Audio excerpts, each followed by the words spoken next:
Peace. B was JJB here. That prediction for the Minnesota Timberwolves is looking pretty terrible.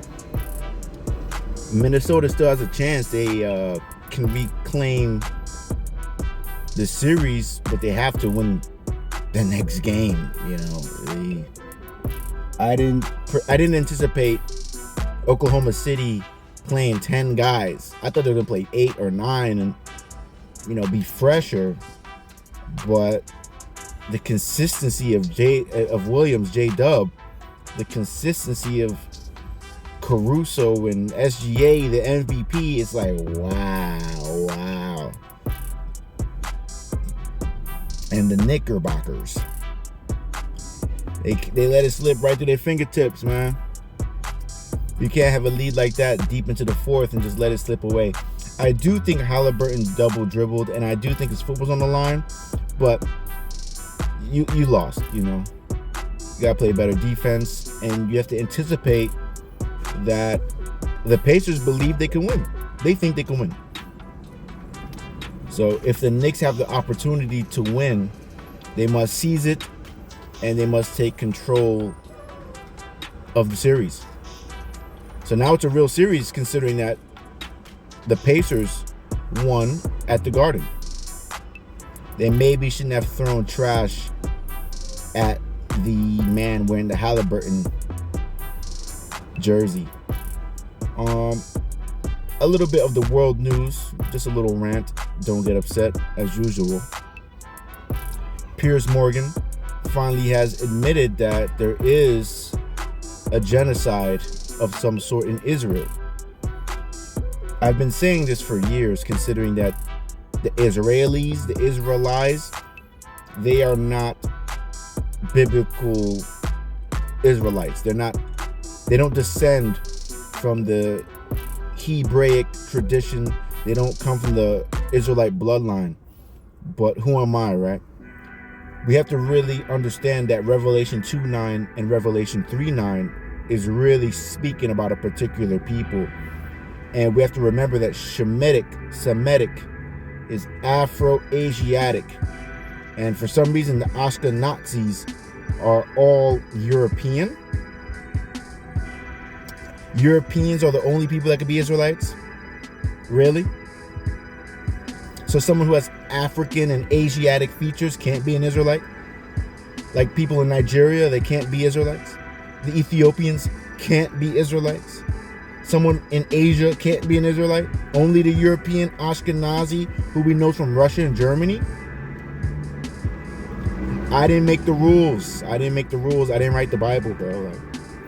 Don't get mad at me. Yeah, so get back into the swing of things. You saw I was chasing a jive turkey today. I was crazy. I couldn't believe I saw a turkey running in the street today. Whoa. But that's another day in New York, man. So keep your peace. People are starting to realize the truth about Israel. Free Palestine, of course. And that land should have never been existing if they really believed in the Tanakh, because it was supposed to be created by the power of God and not the will of man. If it's made by the will of man, that means it's the will of Satan, like the devil. Why? Because if God is telling you that he's going to do something, you being subversive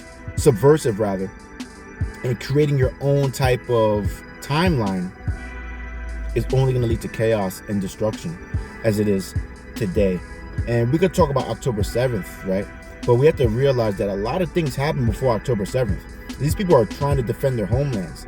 You can't run into my house, kick me out of my house, kill my daughters and my wife, and then I attack you back and say, oh, yep, you're a terrorist. It's like,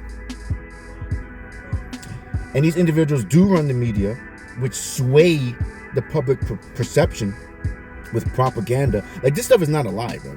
It's not a lie. We already seen with the COVID-19 what happened with that.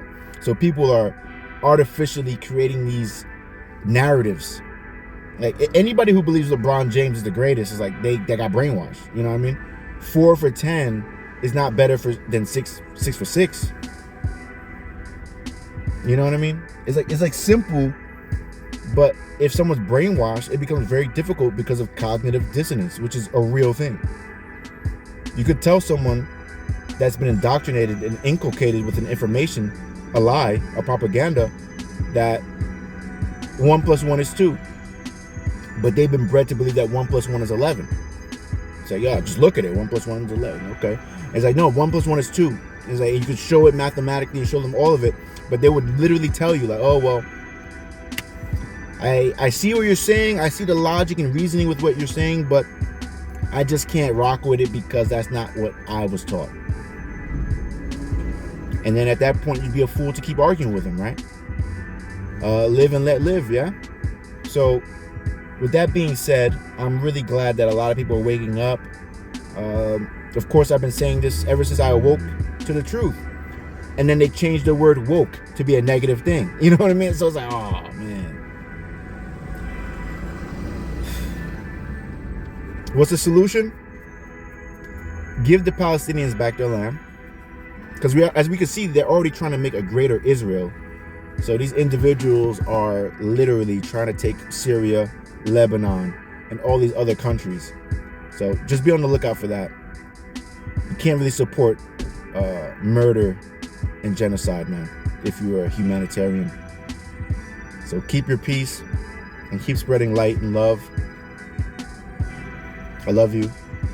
Have a great evening. Have a great Shabbat. Enjoy the playoffs. Enjoy life. But be serious, but not too serious. Make haste, but make haste slowly. Because as we can see, the days are really speeding up. Time is really going by fast.